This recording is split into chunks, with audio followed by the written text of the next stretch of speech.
Welcome to another edition of the GreenBaje podcast. As always, that is AJ. He is the green. I am Ken. I am the beige. And we are welcoming you again to another edition of our GreenBaje podcast. Now, welcoming again for I don't even know the how many of time, friend and family of the show, Ricky Nurse. How's it going, my brother? I am good, gentlemen. Good to be here. Good to be here. All See you, right. Rick. And we have a brand new guest, Mr. Mark Thompson. I've been told that, Mr. Thompson, you are a Giants fan. Is that correct? Yes, unfortunately, so right now. Yeah. But I love it. I love it. So I was actually told that you, well, and this is off the rip. We are going to get started right away because we have quite a few things that we want to touch on today. So Mark, I was told that you're not just a Giants fan, but that you are mainly a New York sports fan. So that includes the Knicks. I don't know why you do that to yourself. The Mets, I'm seeing a theme here. And then we, of course, the West Indies cricket team. So Mark, how did you happen across, well, first off, the Mets when they're the Yankees in town, and then with the rest of your New York fandom? How did that come to be? Yeah, well, I mean, yes, a lot of Giants fans typically are Yankee fans.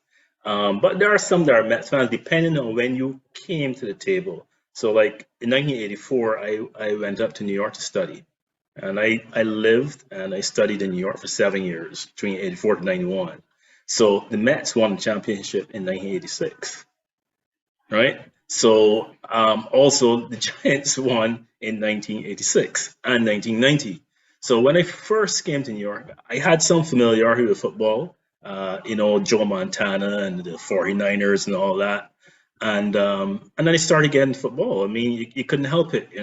And then started to understand the game. I had a roommate who was into football, so he started to teach me little bits and pieces of the game, and I loved it ever since. And so because of the of how well the Mets did at that time and the kind of team that they had, I mean, they had a strong batting and pitching lineup. I mean, David Cohn pitching at number three, and you had Darryl Strawberry back and clean up, and Johnson down at six, and I mean, they had a strong backing lineup. I mean, they were an excellent team. So even though they only won one championship in '86, they were really a successful team around that time.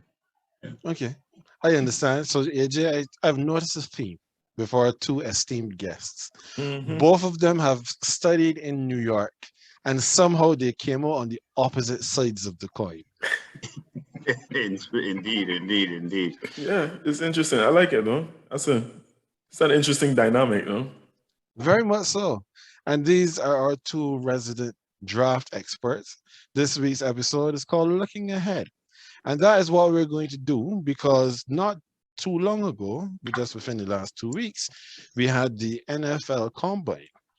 And of course, we know that the Combine does impact on what happens with the draft. But before we get into Combine and picks and all that stuff, I'm going to ask you, Mark, as this is your first time here with us, when you're looking at the draft, right? Well, before I do that, let me just help to set the table. So every year, the NFL holds a draft where out of the pool of thousands of college players, a maximum of 259 players are selected into the league. And perceptions range as far as the pick numbers from franchise savior or can't miss player at number one overall to Mr. Irrelevant at pick 259. Each team starts with 7 picks, one per round, and then through trades and transactions, they can acquire more picks or have less picks. Also, through sanctions, they can lose picks. What is definite is that whatever the ordering of the teams and the picks are at the time of this recording, it will not be what it is now on April 28th, as there are expected deals like Deshaun Watson, and then there'll be others that will come out of left field both before and during the draft. Now, each team has their own big board of players and positions, and the draft pundits also create their own big boards. looking at team needs and trying to determine who will be the player to fill them. Other teams have a history of picking the best player available, but what is definitely needed is to have a pretty wide understanding of the college game to project who goes where. Now, admittedly, I don't have that. So that is where now you two gentlemen come in. So, Mark, what is the method you use to determine who gets drafted, when, and where? Right. So I am not a big college fan, believe it or not. I do watch some college games come down to the end. But what I tend to do, I tend to be all into the NFL. But when the season is coming to an end, I then start to get into watching like the last set of college games, checking to see what teams are important. Definitely what players are key, and then I start listening to different, um, let's say, draft outlets like the Draft Network or Pro Football Network, and then I start to triangulate. So I usually start basically, of course, from the perspective of the Giants, like what do the Giants need. But in doing that, you get to learn about all of the players going down the line. So doing this now actually forces me to kind of like broaden that scope because I would focus in on the Giants. But even when you're focusing on Giants, you get to understand who the top corners are, who the top offensive linemen are, and you go down the line. So that's how I do it. I tend to try like obviously I am not there watching every piece of tape of everyone. But let's say I might get like a bunch of names, and based on my triangulation or quadrangulation or whatever you call it, basically I then say, okay, these are some players to look at, and I'll start to look at some of them. And through the years, as I've done that, I get to understand a little bit better about what the traits are and what to look for and so forth. Like, let's say, for instance, for argument, offensive linemen, like their stats, like what's their movement? Is it first forward? Is it first back? Especially centers. How wide is their stance? The timing of their punching? All those kinds of things, and also their pad levels and all that sort of thing. So you start to get a little feel for what to look for, and that's it. Understood. What about you, Ricky? How do you go about assessing your draft board? I always tell people when you have a bad NFL team, this is this is the period of season that you get excited about. I'm convinced of that. So I've been into it from the college game. I think fantasy football probably influenced me as well because it made me say, you know what, I really need to have a clue about some of these players when they're coming out. And then you start to get, because of the content and just because of the way, and I commend the NFL for this, the way they're able to make themselves relevant all through the year.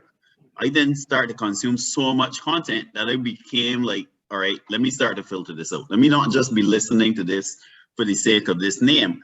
And you start to see it. I mean, I like to tease AJ about the N'Keal Harry, but you see when a team does something like that, how it can make you feel like, okay, this particular position group on the team is their problem. And if you find yourself 2 years in, 3 years in, still saying this is a problem, you start to question the talent evaluation of your tribe, so to speak. So that's what made me start to get into it, because I started to say, you know what, the Steelers are good at this, the Saints are good at that, this team doesn't miss on this particular position, why is that? And I started to and that searching for that why is how I decided to get into this side of it.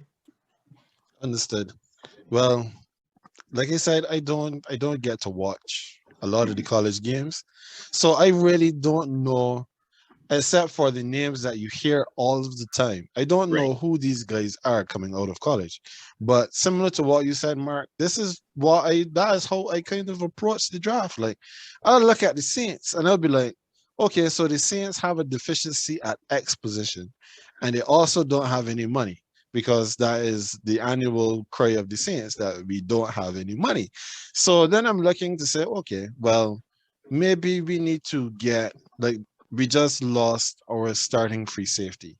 So maybe now that's a position that the Saints have to consider. Right. And You know, there are other. I can't do that for all of the teams in the league. I mean, I probably could. Like as we go through the season, AJ, you know, we always could say, well, like this team's wide receiver room is trash, or they Mhm. don't have any Yes. running backs, Yeah. etc. But when we come down now to the time now where we're supposed to be saying, well, okay, so maybe they'll try to draft a running back. I can say, okay, maybe they'll look for a back, but I can't give you a name. I don't have a Yeah. clue. Yeah. What about Right. you, AJ? What do you do? So I am not as in depth as these guys. I'm kind of in the middle of the draft experts that we have here and yourself, Ken.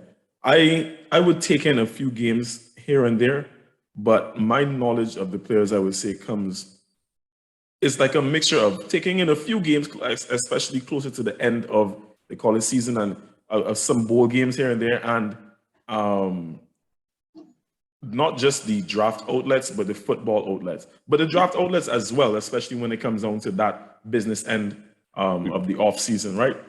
And for me, like you can, I tend to, if I'm looking at like the needs, like how I got into it, I would say that for me it was like the same thing, like trying to figure out what my team needs, right?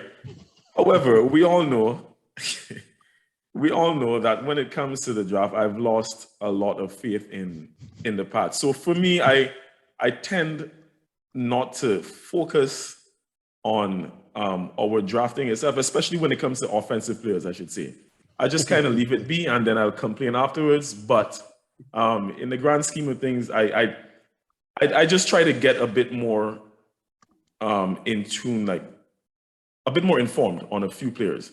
So Right. there are a few players who every now and then I would be high on coming out of college because I watched a little bit more of them. I heard a little bit more, did some research on them. And it just so that's kind of why they end up becoming my guys, a la Justin Herbert. There you So, go. yeah.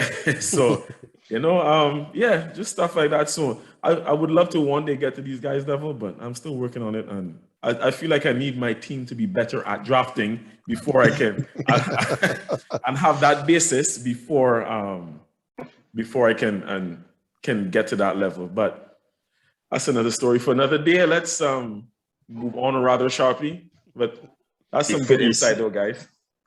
before you say that, I was going to say Mhm.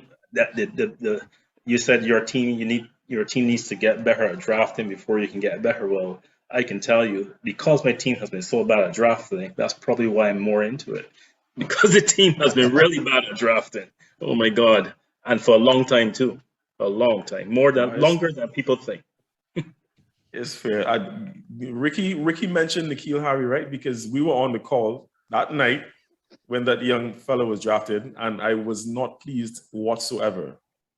There was at least one other name I was calling for, and I was not pleased with that pick. But again, You could say that name. The man was calling for DK Metcalf. So I was calling for DK. I Oh, was calling that for would DK. okay. leave that would sting for quite something. I Yes, was calling yes, for yes. DK. Yes, yes, yes, yes. Anyhow, now we have an Aguilar. So, like I said, let's move on. So, as Ken mentioned before, though, there were a lot of trades that were made recently, and I would say most notably was Russell Wilson being traded from Seattle to Ken's current hometown of Denver and the Broncos. So then there's also, if y'all are pretty sure y'all saw the news today about Randy Gregory, former Dallas Cowboy who apparently had agreed, with them, but then reneged on that deal, and he's also heading over to Denver. So how do these moves and any other moves that we've seen take place so far, how would they affect the draft going forward and the team's outlook at the draft, at their particular draft boards going forward? Well, I mean, I think these kind of moves, especially with the quarterbacks, is telling you what everyone really thinks of the draft and the quarterbacks in this draft. They're telling you, these quarterbacks, we don't know about them. And as you see the trades happen and the teams started to get quarterbacks on board that they want, that they trust, and they've given up the farm for like Denver. it's changing the draft board. So let's say Giants at 5 and 7, who might have been thinking that they may have possible trade partners. I don't really see it. If you actually go down the line now, and you see, let's say you actually look at it and you say, Jags has a quarterback, Lions needs a quarterback, Texans needs a quarterback, but they're before the Giants. Jets has a quarterback, Giants has a quarterback. Panthers certainly need a quarterback. So in other words, if you're the Seahawks at 9, you probably don't need to trade up.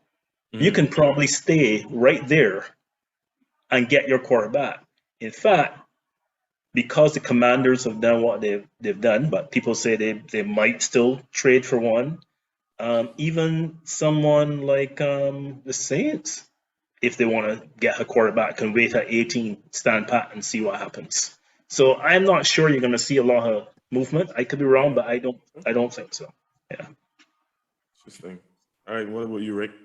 Yeah, I think the movement would have to come now from players in free agency saying this is where I want to go. So the Denver example, I like that because it reminds me of the Tampa Bay example with Brady. Players want to play on that team. They have a lot more confidence. They have a lot more belief that this team can go places. So I think Russell Wilson and Denver, they're that team so far for the offseason. It may help them in free agency. It may help them with a player taking a little less money off the top to be there and be a part of a potential Super Bowl run, if that becomes the narrative.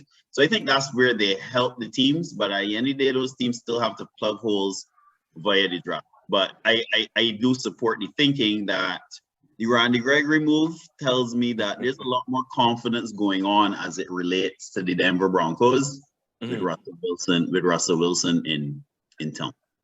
If I was Dallas, I'd be so pissed about that Randy Gregory. Yeah, some Dallas fans are pissed. I was just at the barbershop today. I don't know if you know it. In Dallas. Yeah, I live in Dallas.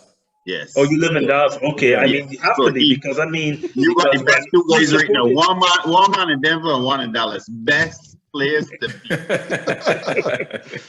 But I mean, Randy Gregory, we know the issues he had, and Dallas stood by him. I don't know what the language in the contract is that he didn't want him, but I mean, you mean they couldn't work it out? Maybe it's the fact, as Ricky alluded to, Denver may be the place to be. Yeah. So hey, I find a reason, and I just go along to Denver where I think I could win a ring. NBA players do it all the time. Yeah. Well, for me, it's really interesting, especially about that whole Randy Gregory situation. And this is just as an aside. Randy Gregory, the 70 million, I think it was 70 million and like 40 million guaranteed that he was going to get in Dallas because he got the identical contract here in Denver. 70 million in Dallas is not 70 million in Denver. 70 million in Dallas is $70 million. Over here, we got some income tax. So he's willing to pay taxes to get out of Dallas.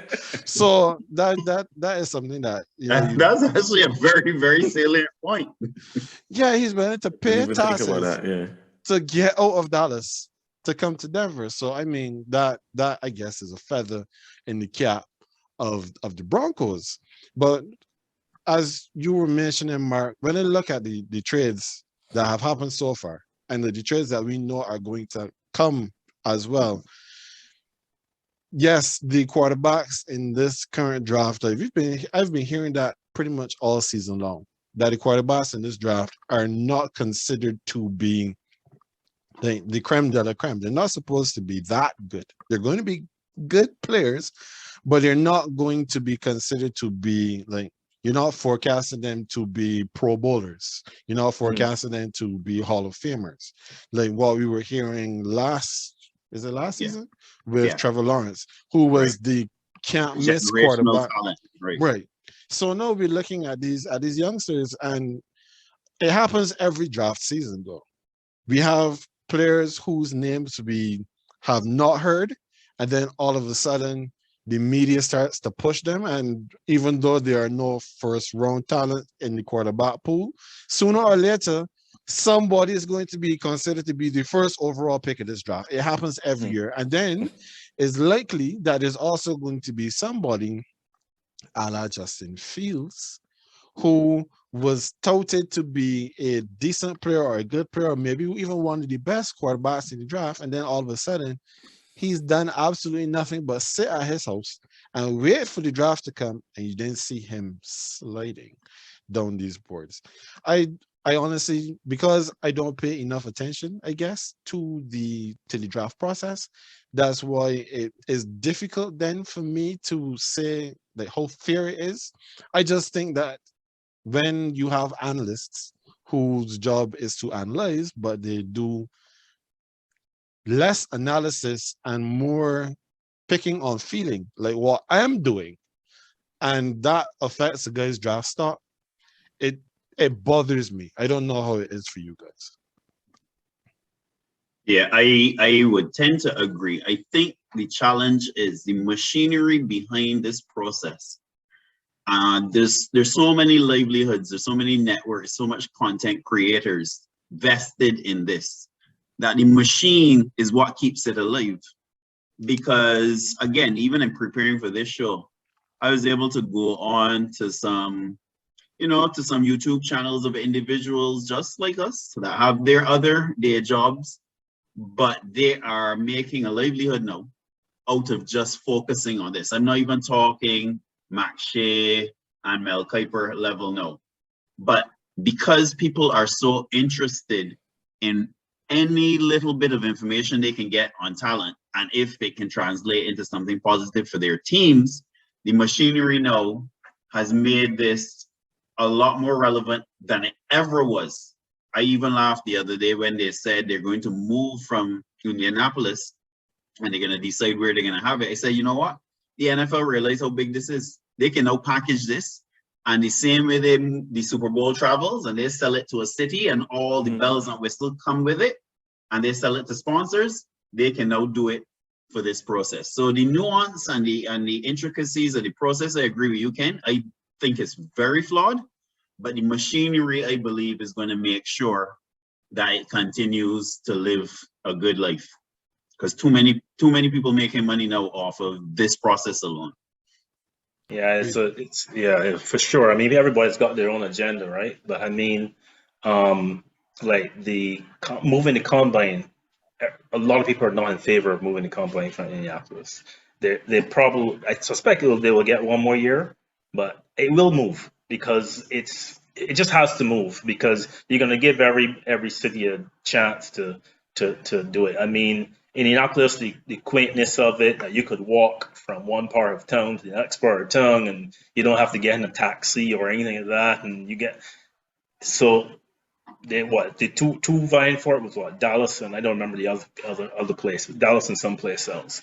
Completely different settings, right? But it's going to move, and it's to monetize and really, like, okay, the players complain that they have to wait around until the evening time to do the events that people want to see. And the reason, obviously, is because it's prime time, right?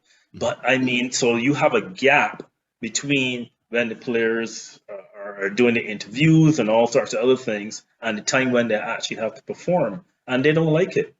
But it's an event and it must be on prime time. So how the players don't really like it at all. So it's very interesting. Very interesting. It's just another product that can be packaged and sold, and it will be packaged and sold. Of course. Now, as you guys made mention of the combine, you especially Mark, the combine, it recently came and went. And this is where many of the players who are expected to be high picks usually get to show off their wares, while others who are in the bubble and haven't really nailed where they're most likely to go come and try to stake a claim for themselves. And of course, then there are the others who, again, the generational talents, the biggest and best and brightest of the lot, tend to skip it because, what's the point? So when we look at the combine, there are lots of names that really stood out from this year's combine. So who were the biggest movers and shakers at the combine this year? Biggest movers and shakers. I mean, well, let me first say the name of this combine was Speed. I mean, speed galore. I mean, the numbers that people are putting up. So I was wondering, well, what's causing that speed? Like, what's the reason for that? Apparently, there's a new turf in Indianapolis, a brand new turf. So that has obviously increased the speed of the track running, right? So that is one big thing. Let me, before I say who benefits, let me just think about a couple that maybe didn't benefit, like are dropping, like Kyle Hamilton, for instance. He is one who has come out of the combine with his stock lower than when he went into the combine. Now, if you watch his tape and everything, you say, "Oh, this guy is off the charts. He can cover a lot, in terms of moving side to side as a safety and all that, and being down in the box and all that sort of thing." But he didn't run as fast as they thought he was going to run. He didn't do the the three-cone drill as quickly as they thought that he would do it. So he came over the combine. Some people wondering whether or not he's really a safety at NFL level. So some people are even saying things like maybe he should be outside linebacker, as ridiculous as that sounds, right? Now, this is the problem sometimes when you give the combine such a weighting that you forget what you saw on tape with this player. Now,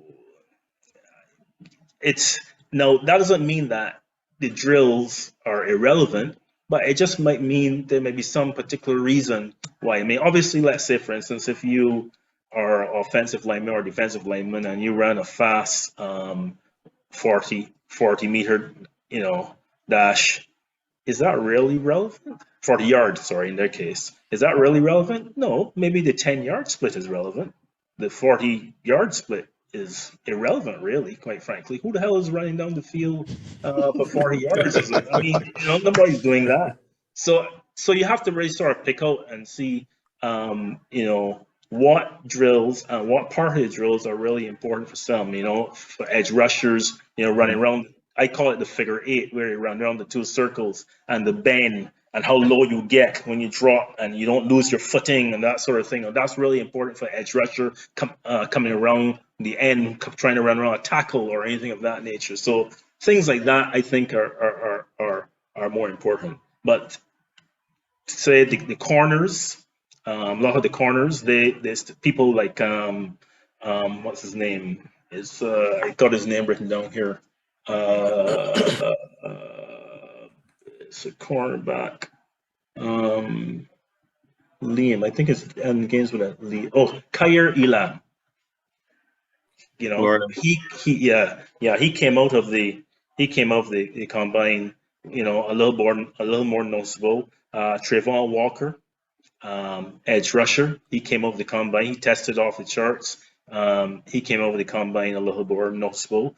Some people noticed him from before. Some people want to make the argument that, let's say in Georgia, they have such a strong defensive team that Jermaine Johnson, for instance, who left Georgia and went to Florida and performed so well, they want to make the argument that maybe if Trayvon Walker had done something like that, maybe he would return the kind of numbers that Jermaine Johnson did.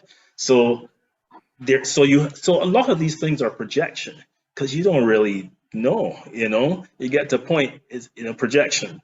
Aiden Hutchinson, I'm not sure that he just sort of like stood pat. He didn't perform really great on that figure 8, but he did perform well, but he didn't perform like ordinary. But again, people don't see him like that. I see him, I was telling Ricky, I see him like a JJ Watt. Just study.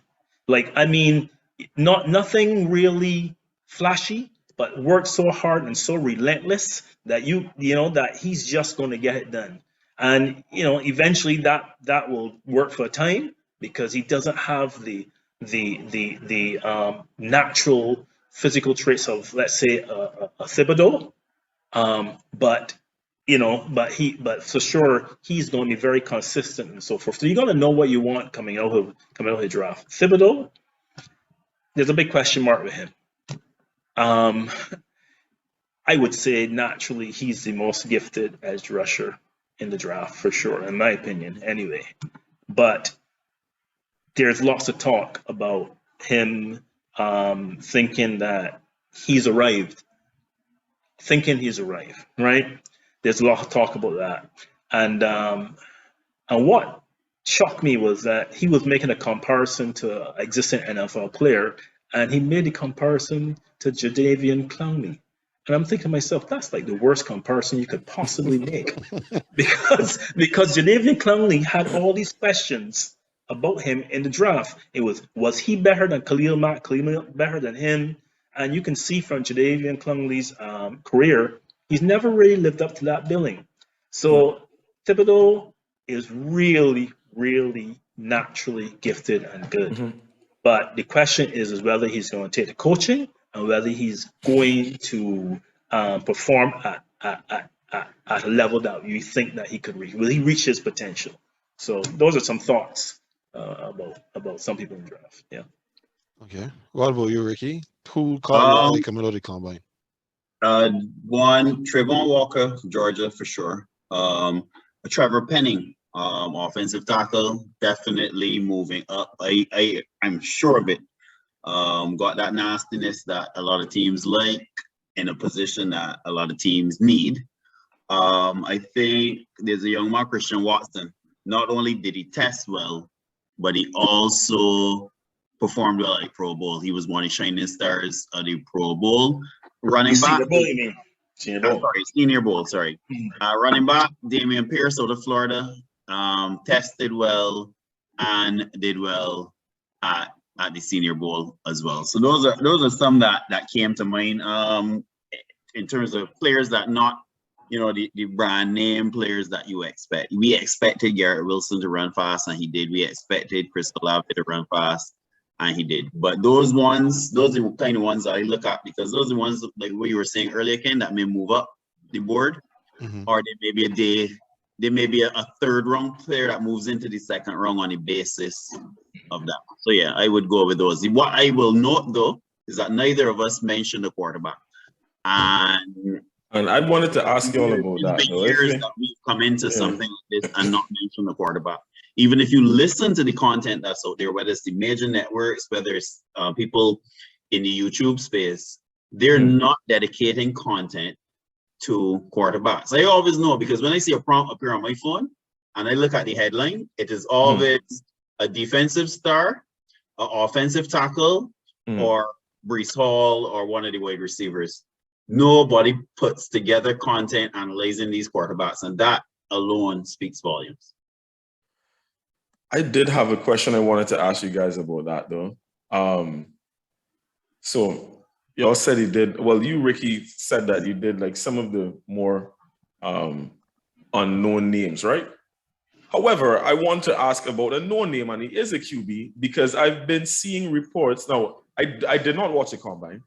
I did not. I only basically checked out reports that were coming out afterwards. But I've just been seeing, I've seen enough, it feels like to me, to suggest that one Malik Willis actually helped his draft stock at the combine. I said I hadn't seen anything, but since you guys are here, I'm going to take advantage. I want to hear your thoughts. If you have any thoughts on Malik Willis, did he help or hurt? Because it seems to me, like I said, from what I've read, he more so helped it. I know one or two outlets I've seen projecting him to go at least at number 9 to the Seahawks. And I don't think he was a top 10 before. I don't think he was being touted as top 10 before. So I want to know what you guys think, if you do have any thoughts on how his combine went, and did he help or hurt himself? He didn't hurt himself, for sure. I guess it depends on how you look at it. Did he help himself? I suppose you could say that, but I think he started helping himself from the Senior Bowl.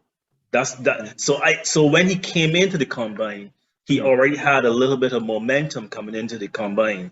And what I think was more the talk at the combine was that because people can see he can throw the ball, he has the talent. There's no doubt about it. But people are more saying that how good he was in the interviews. He was, he was commanding. He seemed to know what he was talking about, and that's very important, especially when it comes to quarterbacks. Now, that's the part, and that's why and in general you hear about quarterbacks that come in, but not as much. They tend to be. You tend to more want to focus on their pro day as opposed to the combine. Right.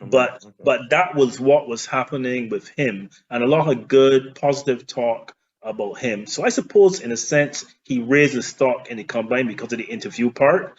I hadn't really thought about it from that perspective, but now that you've forced me to answer the question, I guess, he definitely raised his stock from that aspect of it.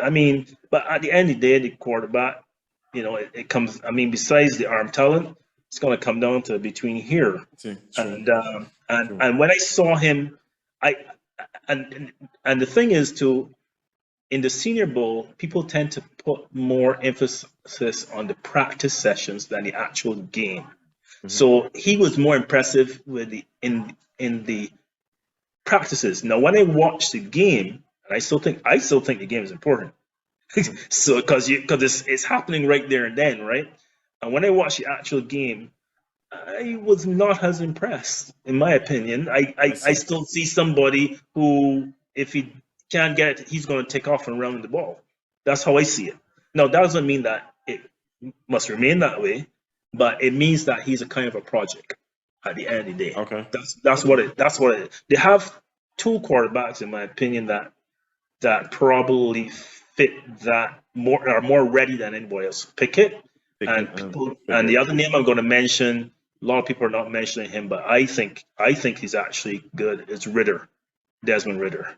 I actually think that he's pretty ready. I like the feel of him. I'm not suggesting by any means he's a second round guy, in my opinion. Okay. But I think that there's something there, But I'll let Ricky talk about what he thought. Yeah, all imaging. One of the things that helped, believe it or not, was a act of kindness by Malik Willis, where he was giving some shirts that he had to a homeless person. That went viral. So yeah, it really is a content control thing as well. Again, like Mark said, as a quarterback, you do something like that after showing that you are strong here.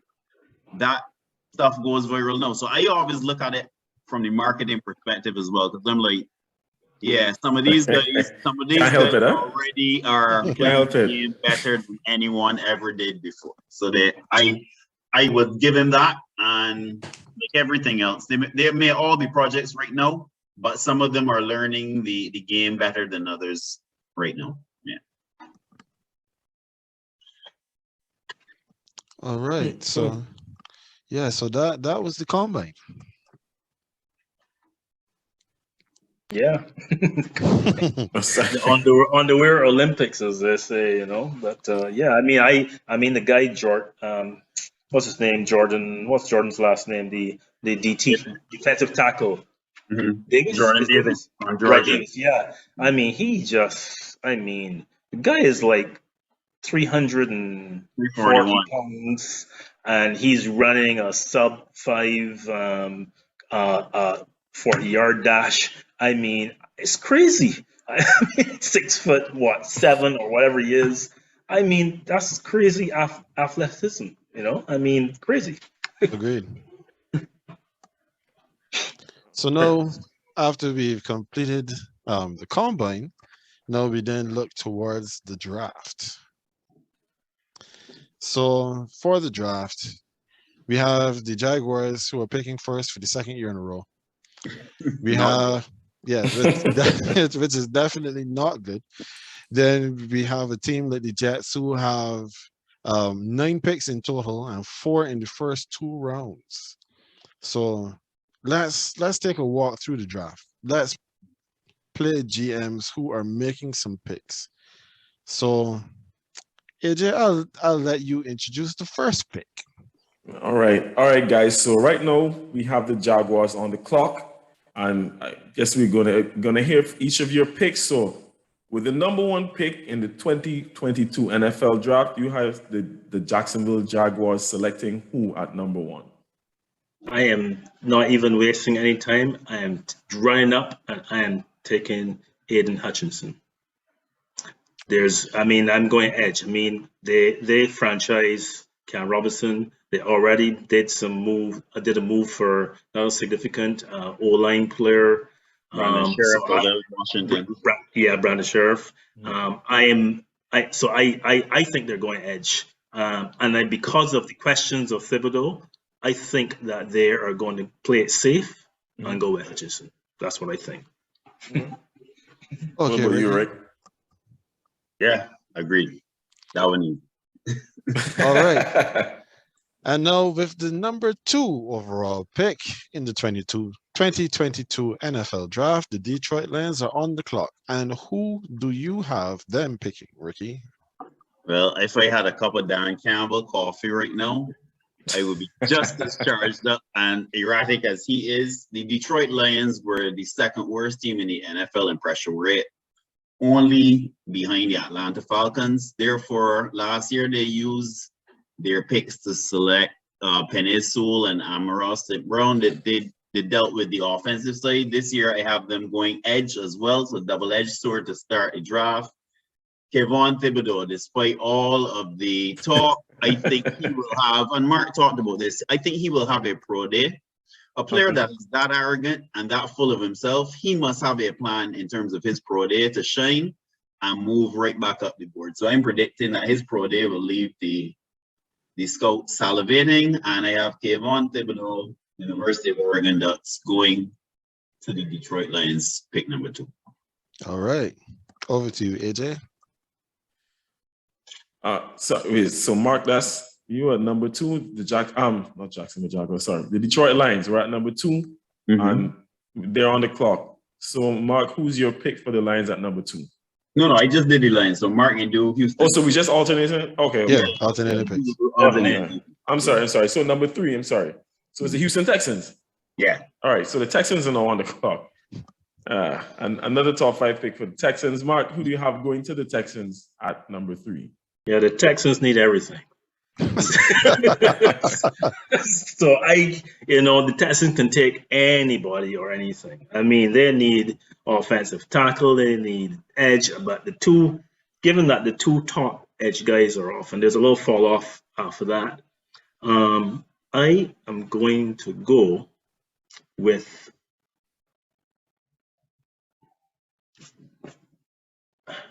dramatic pause. Evan Neal. Evan Neal. I'm going to go with Evan Neal.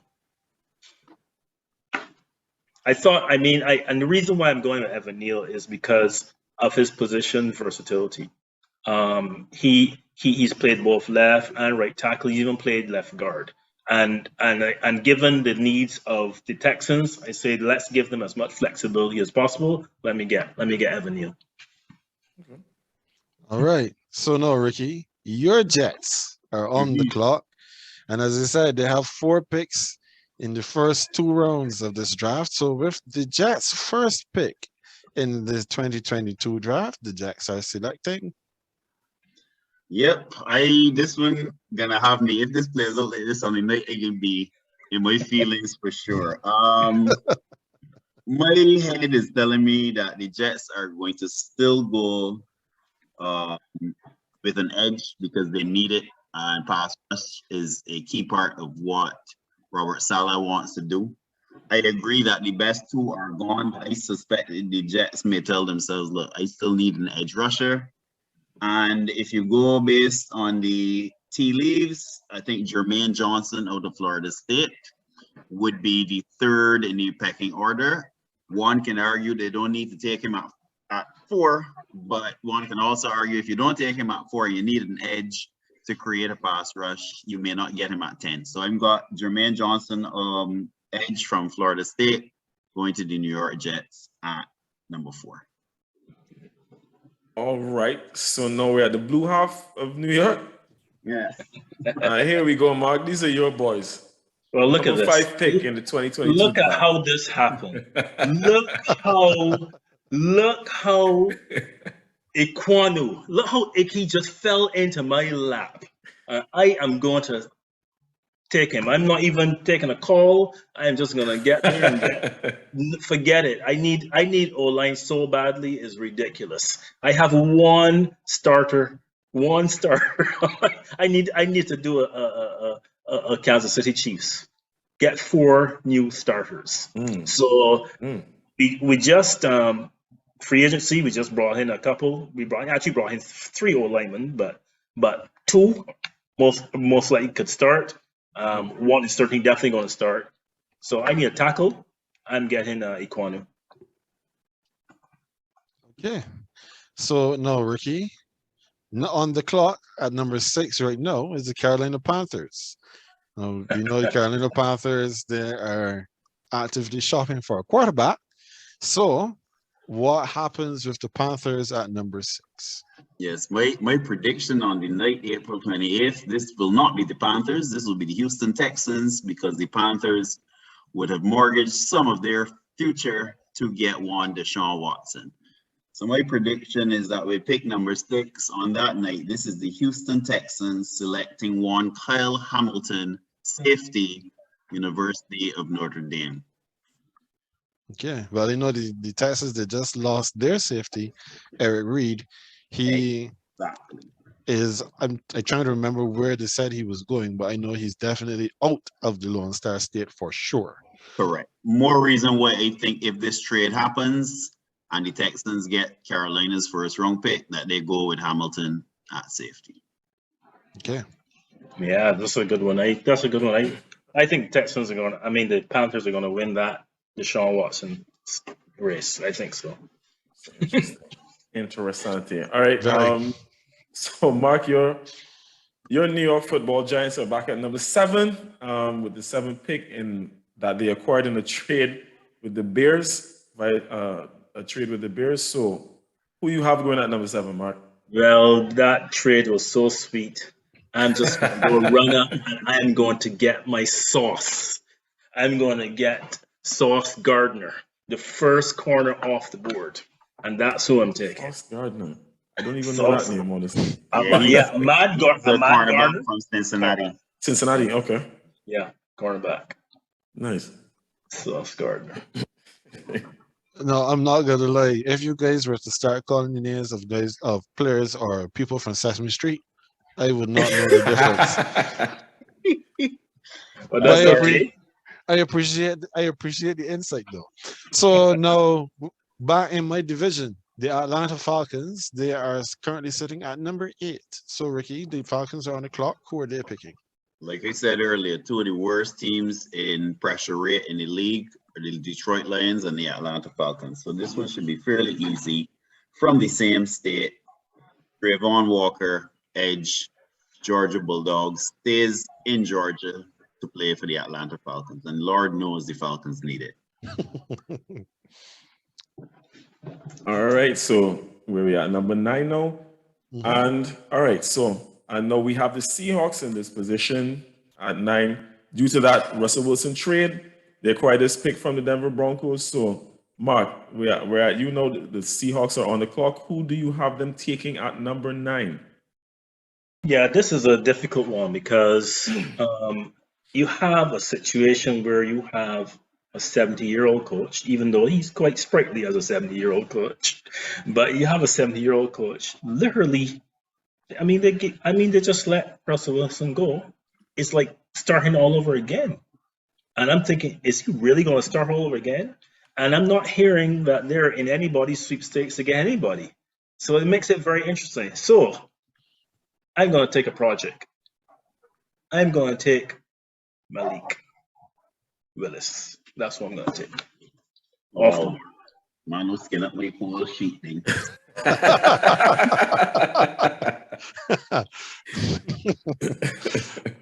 Well, Ricky, now you're definitely in the place of the Isaacs, because when these things happen, they have to make a pivot. They have to figure out what they're going to do then. So now that we had Seattle taking the quarterback, Now, the Seattle Seahawks, their pick was dealt to the Jets prior to this draft. So at number 10, the New York Jets are on the clock and they are selecting. And with the 10th pick in the 2022 NFL Draft, the New York Jets select Drake London, wide receiver, USC. 6'3" or 4", depending on whose measurables you believe. They give Zach Wilson a big end zone target to go along with TJ Uzama, who we secured yesterday. So 2 big targets for the young QB. I think they will go Drake London. And let me just say, even though a lot of draft boards will have Garrett Wilson from Ohio State, Garrett Wilson is similar in stature to Elijah Moore, who we took last year. I don't see the Jets taking basically 2 slot receivers. I think they go big for an outside receiver, and that's why I think Drake London would be the pick at position 10. All right. So at number 11, my last hometown, Washington, the football team, now the Commanders. They're on the clock. Mark, what do you got for me? Who are the football team taking at 11, the 11th pick of the 2022 draft? Well, they kind of changed their fortune a little bit. They've got now Carson Wentz. Now, whether they view him as a long-term prospect or even a bridge prospect, do they pick a QB? I don't think they pick a QB this year. I really don't. I think they're looking to the next draft. But I do think they could do with another wide receiver. So I'm going with Jameson Williams. All right. So now from the capital, we headed over into Skull Country. The Minnesota Vikings at number 12. They are on the clock, and in the 2022 draft, they select Eric Stingley, cornerback, LSU Tigers. He was easily the highest rated cornerback, before this process, but injuries and a lot of uncertainty allowed others to move up. So I think the Vikings play it safe. They know they need help in that secondary playing in that division, and they go for Derek Stingley, LSU cornerback. All right, with the 13th pick, we're heading to the north, and the Cleveland Browns, the ever exciting Cleveland Browns, have the 13th pick in this year's draft. So, Mark, with the 13th pick, the 2022 NFL draft, the Cleveland Browns select. You would think that they just let go of receiver. But I don't think that, yeah, that's true.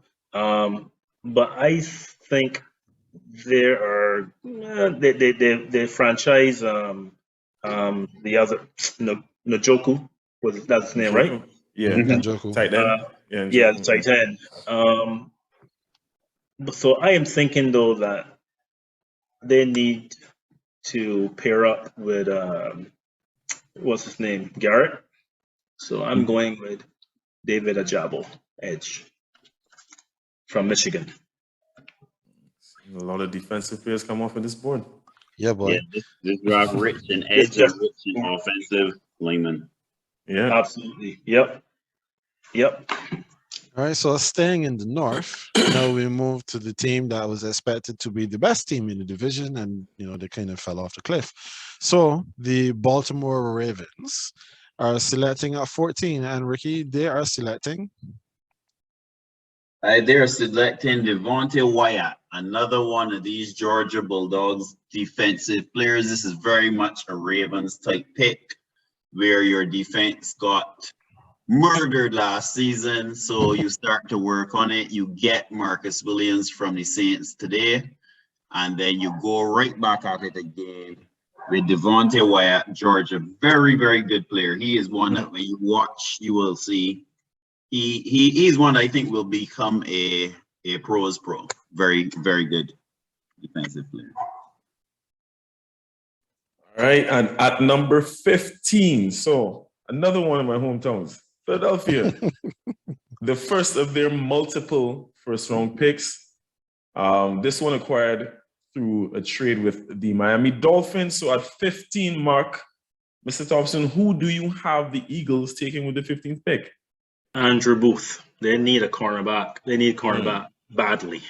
And then they need to bolster that. So I'm going, but they got 3 picks here close together. So I can start the ball rolling with the cornerback, Andrew Booth.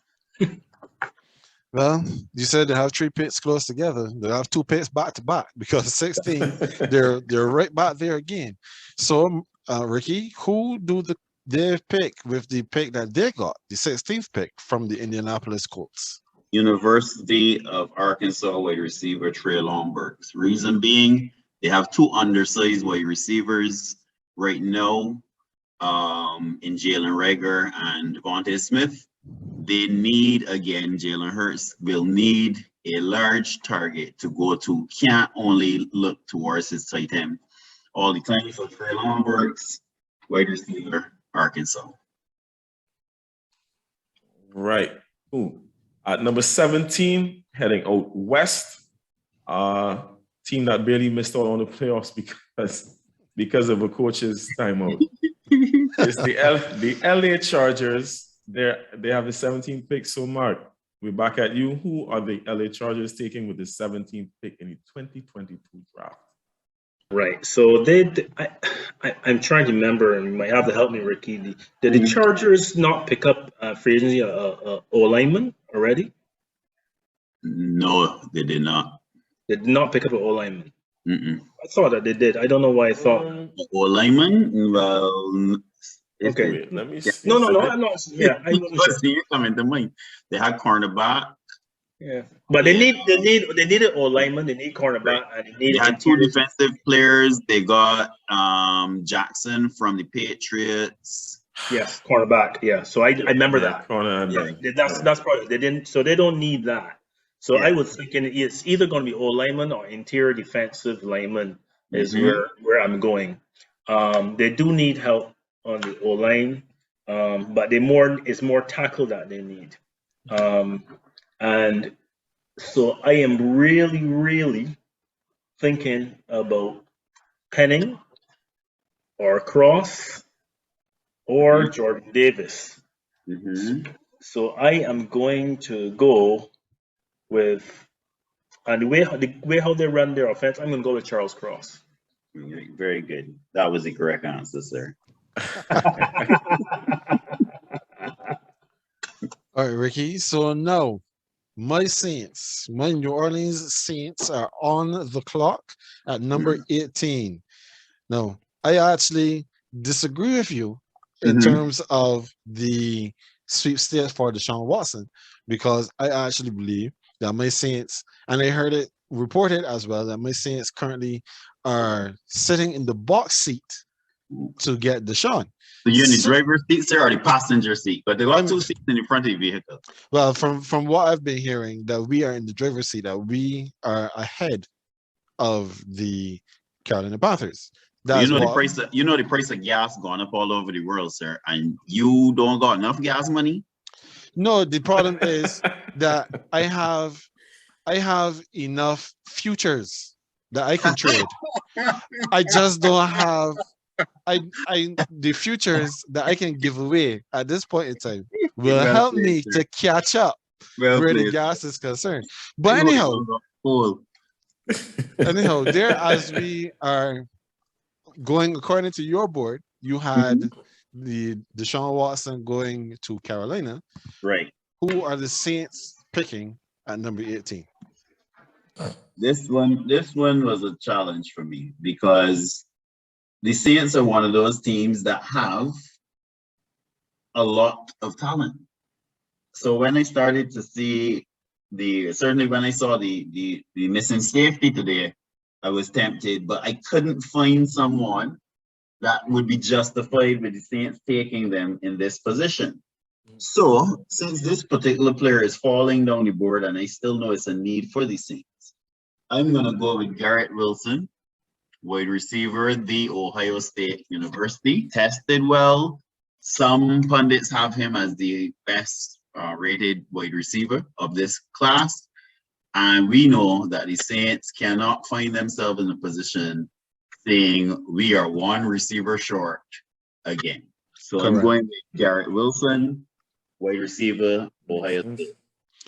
But if we have a first round pick, Yes. they better spend it on a wide receiver. That's all I'm going to say. Agreed. All right, makes sense. So number 19, here we go. This should wrap up the Eagles' first round picks. should. So the Eagles are back at 19 for the third time in this round. Mark, this is you, the Eagles' second. This is your second selection of the Eagles' picks for this round. Who do you have them taking at 19? It's ironic because the Eagles have 3 first-round picks this year alone. This should be the driver's seat for Deshaun Watson, but Deshaun Watson doesn't want to go there. So I hope, Ken, I hope you're right, and I hope at the end of the day that the Panthers don't leave the Saints like this. Okay, I hope so. So anyway, Eagles. I am going to. They need interior. They need to. Even though they've had good offensive line, they still need to refresh there. So I'm going with Zion Johnson. Okay. And he's also very versatile.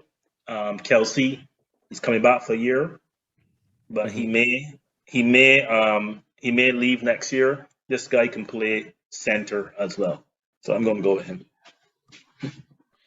All right. So now another team that has a lot of needs and not quite seeing how they're addressing all of them so far in this free agency.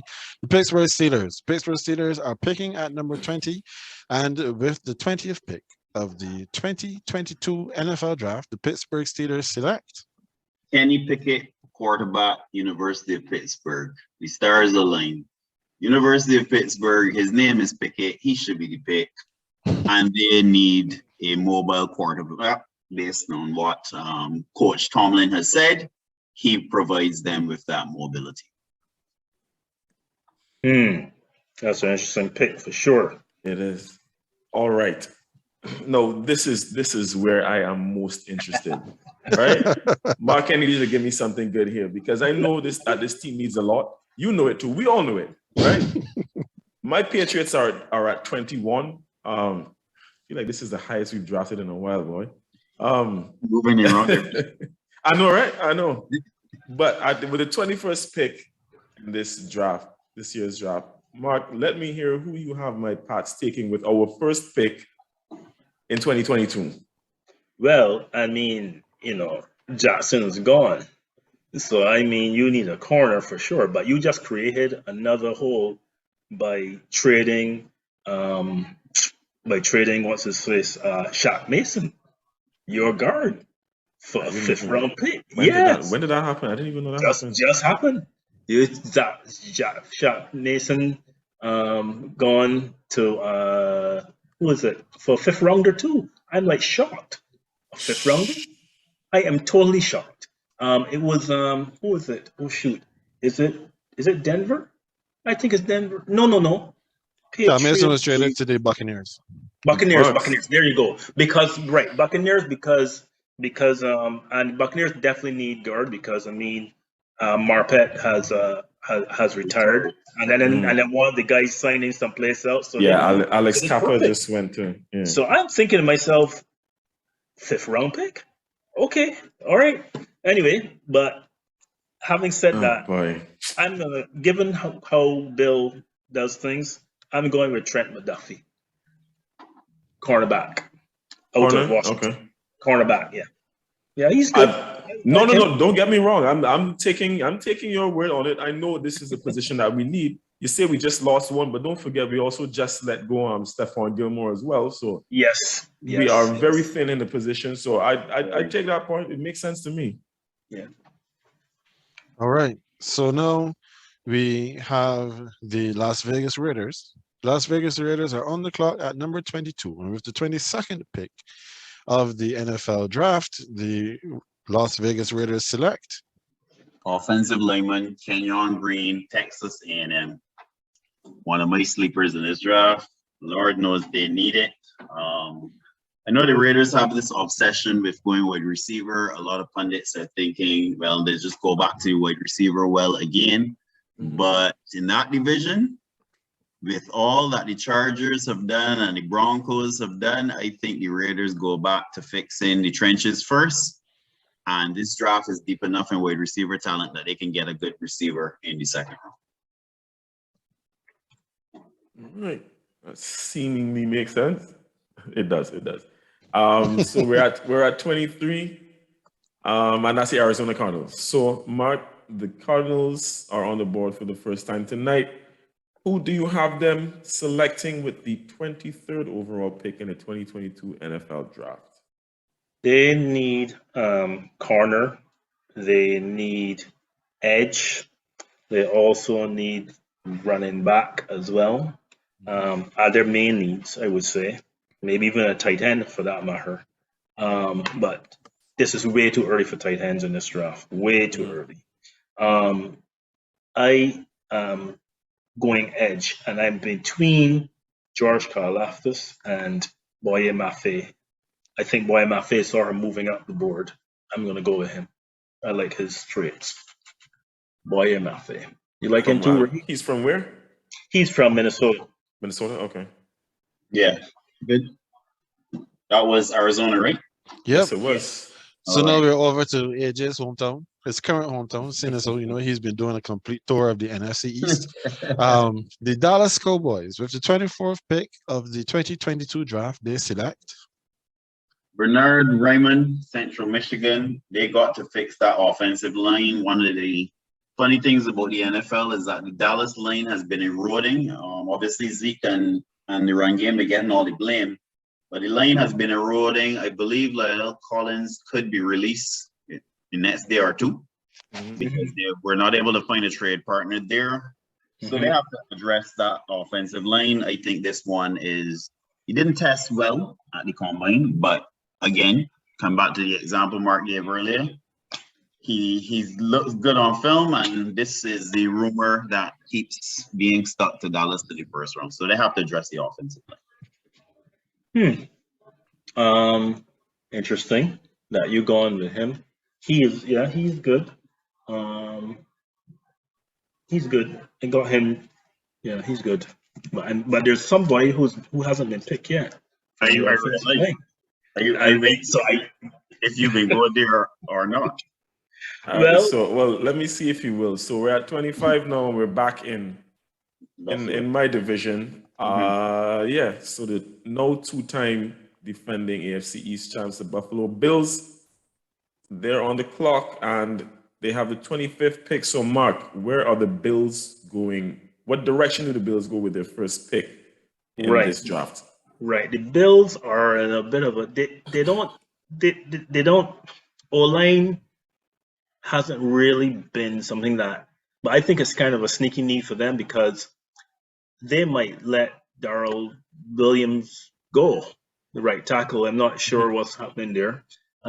So they may decide to go into draft. So they'd like to also look at their bigs. So they're dealing with the trenches for sure. They deal with the trenches. So to me, it's either the offensive line or the interior defensive line. But I'm gonna go offensive line because I want to make sure that I'm protecting my quarterback. So I'm going with Trevor Penning.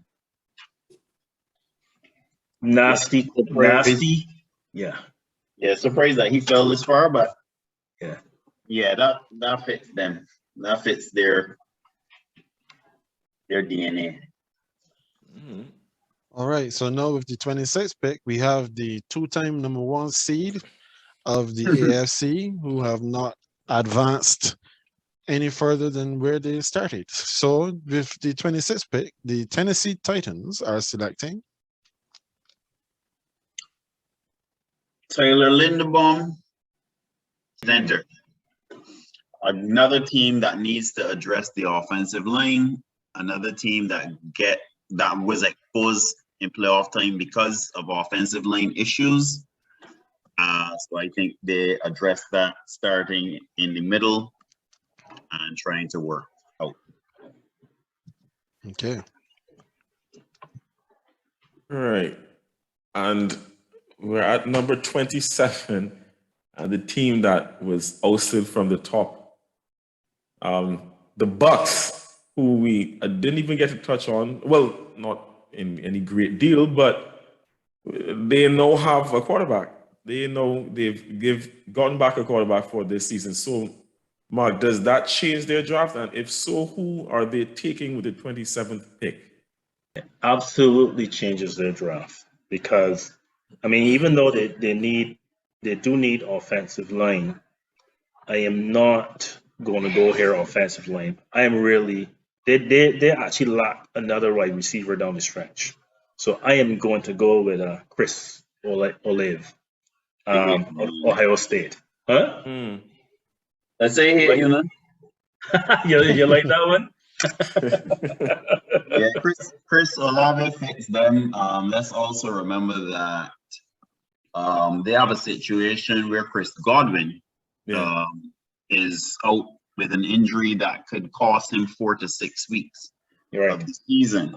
Yeah. So if they're not careful and teams jump on them, they could get a very grumpy Tom Brady to start the year. So I think they have to go wide receiver here. And make sure that Brady has his weapons, because you know if Brady doesn't have his weapons, it's not going to be a pretty start to the season. And Gronk needs to make up his damn mind too, actually. So, I mean, if Brady decides that he doesn't like what's happening, the worst that he can do is retire again. He won't pull a Vontae Davis though. He'll at least see out the season. Agreed. All right, so now we go from one grumpy old man to another. Green Bay Packers. They are on. You see why this man is not Molly? Green Bay Packers are 28. Who are they picking? Yeah, this one gave me some headaches because, again, there's another team where we always say they need another wide receiver. We say that about this team. We say that about Kansas City. We say that about New England. All perennial playoff teams. I believe this team needs a wide receiver. The wide receiver I thought they would get is off the board. Therefore, I wonder who that was. Right. So therefore, I'm actually in a situation now where I'm looking at a wide receiver that I know is moving up. Mentioned him earlier, Christian Watson. I knew that's who you're going with. He has done so well that he's one that can sneak into the first round. I think he was always a day 2 wide receiver, but he dominated the Senior Bowl, dominated the draft. So I have Christian Watson moving up into the first round to the Green Bay Packers. But he suits them too. He's that bigger body type, and I think he suits them. More pressure because let's be real, Devontae Adams drew a line in the sand after seeing that Christian Kirk contract. So you ain't getting Devontae Adams on the field unless you find someone. They're going to sort him out. Rogers left enough on the table there to sort out his boy. All right. All right, so we're at number 29, and here we go back to the AFC East and the Miami Dolphins. There's been a lot to say about them recently, but for now we'll just keep it to the draft board. At 29, the Dolphins, this is the first time they're on the board, if I remember correctly. Don't remember them being... Yes, because they traded away their first pick. They traded, there we go. So, Mark, here we are. Who do we have the Dolphins taking with their first pick of this draft at 29? Yeah, it's interesting. You don't know this new coach. I'm not sure what he's. I don't know. I don't know what he's about. I have no idea what he's about. But so I do think though that they need to. They need to sort out their defense. They need to sort out their linebacking core. And I'm going to go with. I mean, they got a lot of needs, but I'm going to go there. And knowing that, I think that from the players, I mean, like if I look at wide receiver and running back and offensive tackle, edge, and linebacker, I think the best player on the board is someone that has dropped far down. And I'm going to go with Devin Lloyd. I was thinking Nakobe Dean, but I'm going to go with Devin Lloyd. Okay. All right, so now with the 30th pick of the draft, we're getting close to the end. We have the Kansas City Chiefs, the champions of the AFC West for the last almost feels like forever. So, with the 30th pick of the 2022 draft, the Kansas City Chiefs select Brees Hall, running back. This one will be an upset because I don't think any of these running backs are rated to go in the first round. Brief thoughts here. I don't think the Chiefs are happy with Clyde Edwards-Helaire. And I think that the Chiefs are the kind of team that if they're not happy with Clyde Edwards-Helaire, feel that he's had enough time, would move up and take the highest rated running back in this draft, which is Brees Hall. So I have Brees Hall upsetting the apple cart late on the night of the 28th of April and actually going in the first round to the Kansas City Chiefs. That is interesting. Quite. Interesting take, yeah. All right, so we're at 31, and who would have thunk it? The Cincinnati Bengals coming in, holding up the rear. Now, interestingly enough, right? I won't lie. Last year, the Bengals had what? It was the 4th or 5th pick. It was something really high, right? Yeah. And a lot of draft boards were projecting that they were going to take Penei Sewell, to the point where I started to believe that they were going to take Penei Sewell as well, right? When they picked Jamar Chase, I was a little bit surprised, but I was like, you know what? I kind of get it.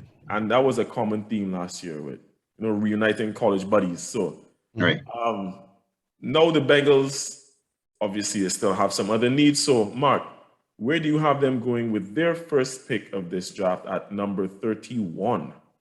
I'll give you a hint. It's not O-line.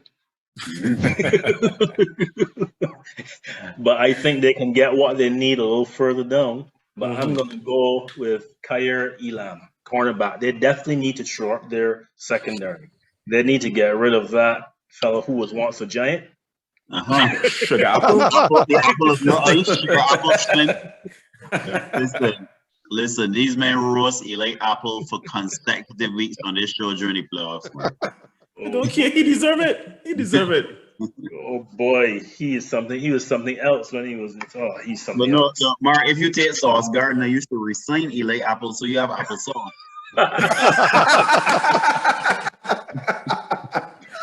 Well played. Well played. Indeed. Love it. So, yeah. Oh boy, the applesauce though ain't got no kind of preservatives in it. They can go bad in no time. No, I'm not. I'm not going to change the questions. Yep. We have the champion LA Rams who don't care anything about picks at all. They've traded away their first round pick until Jesus comes. So we are looking at them with the Detroit Lions, who now have their second pick in the first round. And to close out the first round, the Detroit Lions select Zion Johnson, guard. No, he went with Eagles. He went. Yeah, okay. Eagles. Can I get Tyler Smith then, sir? You could get Tyler Smith. Yeah. Oh, yeah, because he's good. And he's good. Yeah, Tyler Smith. I think he's a little high, but he's good. Huh? I think he's a little high, but he's good. Tyler Smith, I would have told to close it off because they still have to address that offensive line. Okay. They definitely have to address that for sure. Yeah. I mean, yeah. How was that, gentlemen? I'm gonna need a copy of these notes, guys. It'll probably help me to knowing how to when I going into the fantasy season, knowing how to approach because when Ricky now make that remark about these men not being satisfied with Clyde Edwards-Helaire, I pick up this man in about 3 leagues last year, Listen, that's how I learned it from the school of hard knocks, realizing, you know what? Sometimes doing a player and I saw it from Mahomes' body language too. I remember watching a game. Mahomes' body language towards Edwards-Helaire was not good at all. It was like, you see, he on the clock now. Well, remember what's his name? The guy who's all been a good running back but injured a lot. What's his name? The backup running back for Jerick McKinnon. McKinnon. Yeah, McKinnon. McKinnon showed him up. Yeah, he got a lot of playoff run. McKinnon got a lot. Yeah, McKinnon showed him up. So, but that's for Dish. Though I was surprised when they picked him at pick 32 that year in the first place anyway. But you got you got 5 teams here that don't have any first round picks. 49ers, Bears, Broncos, Colts, Rams. Rams don't care at all. Yep, that's for sure. They don't need it. Picks are just trade capital.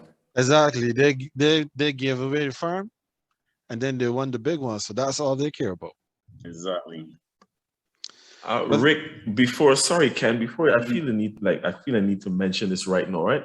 While we were going through the draft, I noticed Adam Schefter retweeting a statement released from the one Baker Mayfield himself, right? Oh dear. Essentially addressing fans and saying that he said I don't want to read the entire thing, but he said, "This is not a message with a hidden meaning. This is strictly to thank the city of Cleveland for embracing my family and me. We have made many memories."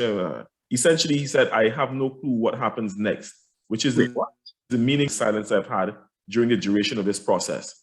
The reason why I want to bring this up now is because, while this draft was going on, Ricky sent me an image, basically talking about Deshaun Watson's situation and saying that Houston has approved trade packages with the Saints, Panthers, and Browns. Yeah. Right. I just found it very, because I did not know that the Browns were in the mix. I didn't see the Schefter thing, AJ. So yeah, it happened. Right, I was actually reading that right before you sent that. So I'm wondering now if Baker already knows something, like if they've already told him.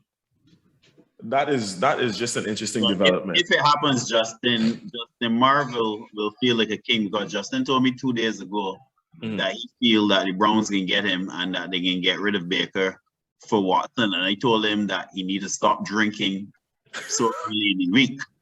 So if that proves to be right, he can parade on me. If that happens, we have to have both of you back. I had heard that the Browns were going to get in the mix. I was listening to, I think it might have been what's the guy there on NFL, Daniel Jeremiah.